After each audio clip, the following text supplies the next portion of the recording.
అల్లు అర్జున్ బర్త్డేకి అవతార్ లాంటి cinema plan చేస్తున్నారంట. అంటే ఇది హాలీవుడ్ రేంజ్లో ఉండబోతుందంట ఈ సినిమా. నిజంగా అంటే దాదాపు 1000 కోట్లు పెట్టడానికి కూడా రెడీగా ఉన్నారంట ఈ సన్ పిక్చర్స్.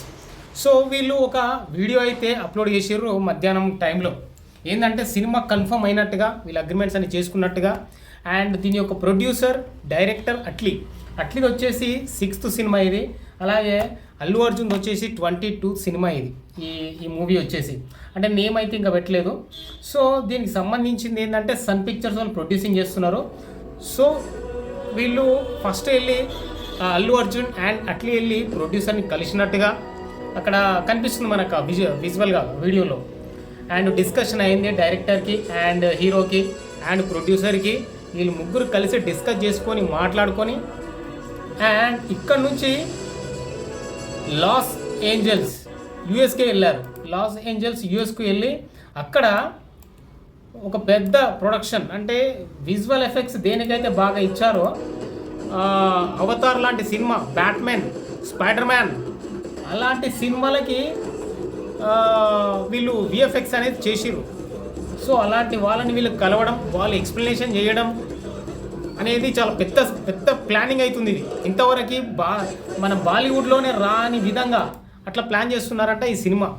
సో ఇంకా ఎక్స్పెక్టేషన్ అయితే భారీగానే పోయినాయి అల్లు అర్జున్ మీద. సో చూడాలి ఏం జరగబోతుంది అనేది. కానీ ఇక్కడ మనం క్లారిటీ వస్తుంది. ఇక్కడ ఏంటంటే ఇక్కడ రకరకాల వాళ్ళ ఏదైతే హౌస్ ఉంటుందో ఆ ఆఫీస్, పెద్ద ఆఫీస్ ఇది. దానికి విఎఫ్ఎక్స్ సంబంధించిన పెద్ద ఆఫీస్, లోలా ఆఫీస్ అంటారు దీని లాస్ ఏంజల్స్లో. సో అక్కడ మీకు నేను పిక్స్ కూడా చేస్తా చూడండి. అక్కడ ఆ యూనిట్ వాళ్ళతో, దాని యొక్క సీఈఓతో వాళ్ళతో డిస్కషన్ అయింది, మాట్లాడిర్రు.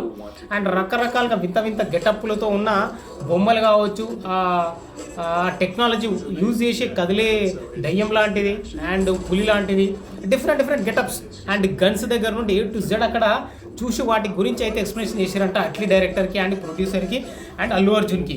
సో వీళ్ళు ఎలా థాట్ చేయబోతున్నారు అనేది ఒక క్లారిటీ అయితే వచ్చింది. ఇది మరొక ప్రపంచం అని చెప్పేసి ఆల్రెడీ హింట్ ఇచ్చిండు అల్లు అర్జున్. ఇది మరొక ప్రపంచంలోకి తీసుకెళ్తుంది ఈ సినిమాని. సో లైక్ ఇంకా అవతార్ ఇంకా కన్ఫర్మ్. సో మరి అవతార్ లాంటి సినిమా అయితే నెక్స్ట్ తీయబోతున్నారంట వీళ్ళు. అండ్ ఇక్కడ స్క్రీనింగ్ కూడా జరిగింది. అల్లు అర్జున్కి వాళ్ళు కెమెరా పెట్టేసి స్క్రీనింగ్ టెస్ట్ లాగా కూడా తీసుకున్నారు. ఒక గెటప్లు వేసి కొన్ని డైలాగ్స్ అయితే తీసుకున్నారు. సో యానిమేషన్ ఎలాగైతే బ్లూ మ్యాట్ వేసేసి తీస్తున్నారో గ్రీన్ మ్యాట్లో అవన్నీ అవతార్కి ఎలా అయితే వాళ్ళు వాడినారో సేమ్ యాస్టీస్ అట్లనే వాడుతున్నారు, గొరిల్లా టైపు అట్లా. సో మరి ఏం ప్లాన్ చేస్తున్నారు అనేది తొందరలో తెలుస్తుందంట. అల్లు అర్జున్ అరిచేది కానీ ఇవన్నీ సన్ పిక్చర్స్ మాత్రం భారీ బడ్జెట్ తోటి ప్లాన్ చేస్తున్నారు. ఇది కనుక వర్కౌట్ అయితే నిజంగా వరల్డ్లోనే ఒక హీరోగా నిలబడతాడు అల్లు అర్జున్. మరి అది జరుగుతుందా అనేది మాత్రం చూడాల్సిందే మనం. అంటే ఎందుకు అంటే మనం తెలుగు అండ్ హిందీ వరకు మాత్రం వర్కౌట్ అయింది బాగా. కానీ హాలీవుడ్ రేంజ్లో చేయాలంటే దాదాపు 2000 కోట్లు కావాలి. మరి అంత బడ్జెట్ వాళ్ళు పెట్టగలుగుతారా సన్ పిక్చర్స్ వాళ్ళు అనేది చూడాలి. సో అంటే రీసెంట్గా రామ్ చరణ్ రిలీజ్ అయింది గ్లిమ్స్. అంటే దానికి పోటీగా దీన్ని దింపారా అని చెప్పేసి కూడా మాట్లాడుకుంటున్నారు.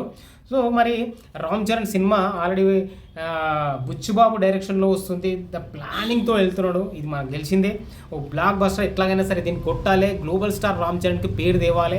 ఈ సినిమా హిట్ అయితేనే నెక్స్ట్ భారీ బడ్జెట్తో సినిమాలు దిగిపోతాయి అని తెలుసు ఆల్రెడీ. సో మరి అల్లు అర్జున్ కూడా అంతకు మించిన ప్లాన్స్ అయితే వేస్తున్నాడు. ఏకంగా వరల్డ్ వైడ్లోనే ప్లాన్ చేస్తున్నాడు. అంటే చూడండి మరి సన్ పిక్చర్స్లో మరి అంత డబ్బులు పెడుతున్నారంటే ఆల్మోస్ట్ అది ఇంకా పెద్ద సినిమా, హాలీవుడ్ రేంజ్లోనే ఉంటుంది ఈ మూవీ అని చెప్పేసి మాట్లాడారు. ఒకటి కన్ఫర్మ్ ఇచ్చిండు అన్నట్టు అందరికీ. అంటే వాళ్ళ ఫ్యాన్స్కి, అల్లు ఫ్యాన్స్కి, అంటే మెగా ఫ్యాన్స్కి అయితే అల్లు ఫ్యాన్స్కి అయితే వార్ అయితే నడుస్తూనే ఉంటుంది కదా. సో అల్లు ఫ్యాన్స్కి ఏంటంటే ఇండైరెక్ట్గా మనం ఈ సినిమా హాలీవుడ్ రేంజ్లో అయిపోతున్నాం, మరో అవతార్ అని చెప్పేసి ఇంటి ఇచ్చేసిండు. సో మరి ఆ రేంజ్లు ఇస్తున్నప్పుడు మరి అసలు కథ ఏంటిది ఇదేంటి అని చూసుకుంటే మాత్రం హాలీవుడ్ రేంజ్లో మరో ప్రపంచం అన్నట్టుగానే అవతార్ లాంటి సినిమా అని చెప్పేసి తెలుస్తుంది. అక్కడ స్క్రీనింగ్ కానీ ఆయనకు ఆ గెటప్ వేసేసి గొరిల్లా టైప్ నడవడం కొంచెం అది చూపించారు. సో దీన్ని బట్టి మనం చూసుకోవచ్చు అన్నట్టు అల్లు అర్జున్ ఇంకా నెక్స్ట్ స్టెప్ ఏంటిది అనేది ఒక అంచనాలన్నీ మరి అందుకుంటున్నా లేదా అనేది చూడాలి. సో మీరేమనుకుంటున్నారో కూడా కామెంట్ చేయండి. అల్లు అర్జున్కి ఇది అంటే అన్ని బడ్జెట్లోకి వెళ్ళి హై బడ్జెట్ సినిమా ఇదే. మరి దాన్ని అట్లీ నిలబెడతాడా లేదా అనేది చూడాలి. సో మీరేమనుకుంటారో కామెంట్ చేయండి. అల్లు అర్జున్ హిట్ కొడతాడా మరి పడతాడా అనేది కామెంట్ చేయండి. జై హింద్.